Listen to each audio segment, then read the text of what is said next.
და მაინც მინდა რომ გესაუბროთ სადაც თქვენ იყავით ალვანზე, იმიტომ რომ როცა მე გადავარწდი ნოდან დუმბაზის ცეკვა ალვანურს, ეს იყო ჩემს აღმოჩენა და სასწაული რა. მოკლედ ნოდან დუმბაზე იგონებს. წამიყვანესო ალვანში და ამ შეხვედრის შემდეგ გადაწყვიტეს ჩემთვის ეჩვენებინათ ცეკვა ალვანური. საქმე იმაში არის რომ დღესო ცეკვა იდგება ალვანური, იდგება სცენაზე, პირდაპირ გამოდიან ცეკვავენ. იქ ესე არ ხდებოდა სოფელ ალვანში. ანუ მე უნდა მოვყვევო ეს რას ეძღვნება და რას ეხება. აქ მაგალითად ამაღლება ქვია იესო ქრისტეს ამაღლებას.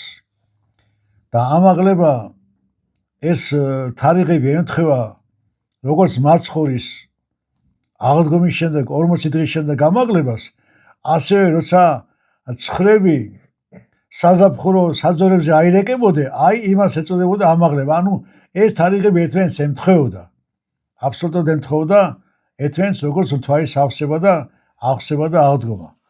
ამდენად როცა თუში მეცხოვრეები ცხვარს გადარეკავდნენ ზაფხულის საძოვრებზე, გავიდოდა მაისი, ივნისი, ივლისი, მოენატრებოდა დას, ძმა, შვილს, მამა, საცოლე საქრო და ამ ვაჟური მონატრების გამო რომ შეატყოდა ვინმე ბერდედა, რომ მოენატრათ მამაკაცის სუნელება სოფელში, იტყოდა აბა ქალებო ალვანურიო და გამოიტენდნენ თავიანთი მამების, ძმების, მეუღლეების, ძმობილების აი ამ ყაპუჭებს, ფაფახებს, ჩაიცონდნენ, ქამარხანჯას, გოგოები ვაჟურად შეიმოსებოდნენ და ცეკვა ანვალს მარტო გოგოები ცეკვავდნენ ვაჟურ ფორმაში გადაცმებული. ეს იყო მონატრება აი ამ ცხვარში წასული აი ამ წყებსების.